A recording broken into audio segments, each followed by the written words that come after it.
ತಿಮ್ಮೇಗೌಡರು sir, ಈಗಿರ್ತಕ್ಕಂತಹ system ಹಿಂಗೆ ಸ್ವಲ್ಪ implement ಆಗಿ ಹೋಗಬೇಕಾ ಅಥವಾ ಇದರಲ್ಲಿ ಒಂದು ಪರಿಷ್ಕರಣೆ ಆಗಬೇಕಾ ಅಂತ?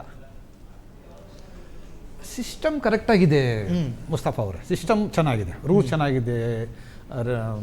ಏನು ಹೇಳ್ತೀವಿ ನಾವು, ಒಂದು ಆ ಫ್ರೇಮ್ ವರ್ಕ್ ಏನೇನು ಮಾಡಬೇಕು ಅಂತ ಇದೆ. ಅದನ್ನು ಇಲ್ಲಿ ಏನು ಕೆಲಸ ಮಾಡ್ತಿದ್ದಾರೆ ಅದನ್ನು ಮರೆತು ಬೇರೆ ಥರದಕ್ಕೆ ಎಂಗೇಜ್ ಆಗ್ತಿದ್ದಾರೆ. ಎಸ್, ನೀವು ತಗೊಳ್ಳಿ, ಪ್ರತಿಯೊಂದು ಡಿಪಾರ್ಟ್ಮೆಂಟು ಕೂಡ ಅವ್ರದ್ದೇ ಒಂದು ಜವಾಬ್ದಾರಿಗಳಿರ್ತವೆ, ರೂಲ್ಸ್ ಇರುತ್ತೆ, ರೆಗ್ಯುಲೇಷನ್ಸ್ಗಳಿರ್ತವೆ, ಅದೇ ಪ್ರಕಾರ ಕೆಲಸ ಮಾಡ್ಕೊಂಡು ಹೋಗಬೇಕಪ್ಪ ಅಂತ ಕೇಳ್ತಿರ್ತಾರೆ ಅವರು.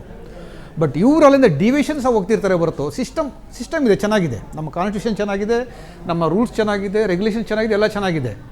ಇವರು ಯಾವುದೋ ಒಂದು ಆಸೆನೋ ದುರಾಸೆನೋ ಬೇರೆ ಒಂದು ಏನಾದರೂ ಇಟ್ಕೊಂಡು ಈ ಥರ ಮಾಡ್ತಿರ್ತಾರೆ ಅಷ್ಟೇ.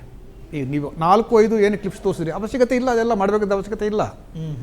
ಪ್ರತಿಯೊಂದರಲ್ಲೂ ಅಲ್ಲಿ ಆ ಪರ್ಸ್ನಲ್ ಏನೋ ಒಂದು ಇದೇ ಹೊರತು ಅವ್ರಿಗೆ ಆ ಜನಗಳ ನಮ್ಮನ್ನು ನೋಡಬೇಕು, ಜನಗಳು ನಾನು ಇದು ಮಾಡ್ತೇನೆ ಅಂತ ಹೇಳಿ ಹೋಗ್ಬೇಕು ಅಂತಿದ್ದಾರೆ, ಅಥವಾ ನಮ್ಮನ್ನು ಜನಗಳು ಅಬ್ಸರ್ವ್ ಮಾಡಬೇಕು ಅಂತ, ಇದೆಲ್ಲ ಬೇಕಾಗಿಲ್ಲ ಅವ್ರಿಗೆ. ಅವ್ರಿಗೇನು ಬೇಕು, ಅವ್ರ ಕೆಲಸನ ಏನು ಜವಾಬ್ದಾರಿಗಳಿತ್ತು ಅದನ್ನು ಮಾಡಿಬಿಟ್ರೆ ಜನಗಳೇ ಒತ್ಕೊಂಡು ಮೆರೀತಾರೆ ಅವ್ರನ್ನ.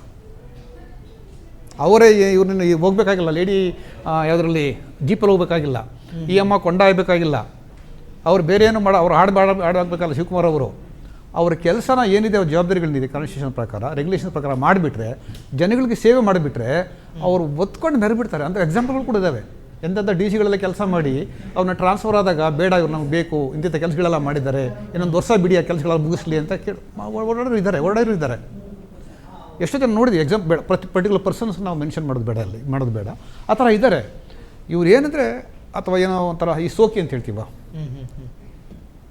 ಈಗ ನಮ್ಮ ನಾಗರಾಜ್ ಅವರು ಹೇಳಿದ್ರು, ವೈರು ಮುಡಿ ಇದೆಯಲ್ಲ, ಅದಕ್ಕೆ ಒಂದು ಧಾರ್ಮಿಕವಾದ ಒಂದು ಬೆಲೆ ಇದೆ. ಅದಕ್ಕೆ ಎಲ್ಲರೂ ಅದನ್ನು ಮುಟ್ಟೋಂಗಿಲ್ಲ, ಎಲ್ಲರೂ ಅದನ್ನು ತಲೆ ಮೇಲೆ ಇಟ್ಕೊಳ್ಳೋಂಗಿಲ್ಲ, ಎಲ್ಲರೂ ಮಿದವಾಗಿಲ್ಲ.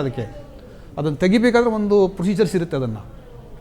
ಅದು ತೆಗೆದು ಅದಕ್ಕೆ ಪೂಜೆ ಮಾಡಿ ಅವರು ಯಾರು ಬರಬೇಕು ಅದನ್ನು ಅವ್ರಿಗೆ ಮಾತ್ರ, ಅಥವಾ ಯಾರು ಜವಾಬ್ದಾರಿ ಅವ್ರು ಕೊಡಬೇಕೇ ಬರುತ್ತೋ, ಇದೇನಾಗುತ್ತೆ ಅಂದರೆ ನಾನು ಏನು ಬೇಕಾದ್ರೂ ಮಾಡ್ಬೋದು, ನಾನು ಹೇಳೋರಿಲ್ಲ ಕೇಳೋರಿಲ್ಲ ಅನ್ನೋ ಭಾವನೆ ಆ ಡಿ ಸಿದು, ಮಂಡ್ಯ ಡಿ ಸಿದು ಅಂದ್ಕೊಂಡು.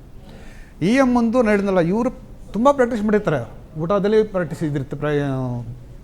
ಏನು ಹೇಳ್ತೀವಿ, ಒಂದು ಇಂಥದ್ದೇ ಊಟ ಮಾಡಬೇಕು, ಇದೇ ಥರನೇ ನಾವು ಮುಳ್ಳು ಕಲ್ಲಲ್ಲಿ ನಡಿಬೇಕು, ಯಾಕಂದರೆ ಕೊಂಡದಲ್ಲಿ ಇದು ಮಾಡಬೇಕಲ್ಲ.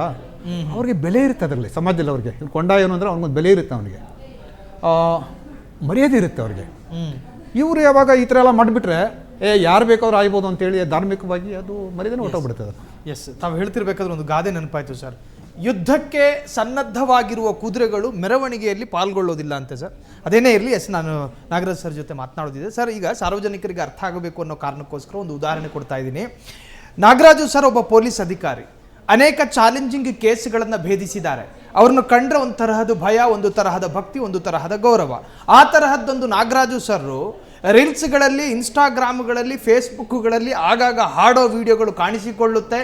ಪಬ್ಲಿಕ್ ವಿಜೃಂಭಣೆ ಅಂದರೆ ವಿಜಯೋತ್ಸವಗಳಲ್ಲಿ ಪಾಲ್ಗೊಳ್ಳೋದು ಕಾಣಿಸಿಕೊಳ್ಳುತ್ತೆ ಅನ್ನುವಾಗ, ನಿಮ್ಮ ಮೇಲಿದ್ದಂತಹ ಆ ಅತಿ ದೊಡ್ಡ ದೈತ್ಯ ಗೌರವ ಇದೆಯಲ್ಲ ಸರ್, ಕ್ಷಣಾರ್ಧದಲ್ಲಿ ಇವರು ನಮ್ಮ ಯೋ ನಾಗರಾಜ್ ಸರು, ಇವರು ಒಂದು ಜೆನ್ಜಿ ನಾಗರಾಜ್ ಸರು, ಇವರು ಒಂದು ಯಂಗ್ಸ್ಟರ್ ಐಕಾನು ಸರ್. ಎಲ್ಲಿವರೆಗೆ ಅಂದರೆ, ಆ ಪೊಲೀಸ್ ಆಫೀಸರ್ ಹೆಸರು ಹೇಳೋದಿಲ್ಲ ನಾನು, ಅವರು ಜೀಪಿನ ಡೋರ್ ತೆಗೆಯೋದಕ್ಕೊಂದು ಮ್ಯೂಸಿಕ್ಕು, ಡೋರ್ ತೆಗೆದುಬಿಟ್ಟು ಆ ಕೋಲನ್ನು ಕಂಕ್ಲಲ್ಲಿ ಹಾಕ್ತಾರಲ್ಲ ಸರ್, ಆಗೊಂದು ಮ್ಯೂಸಿಕ್ಕು.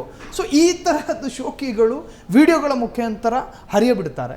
ಸೊ ಇದಕ್ಕೊಂದು ಇದನ್ನು ಕೇಳುವಂತಹ ಉನ್ನತಾಧಿಕಾರಿಗಳು ಇರೋದಿಲ್ವಾ ಸರ್?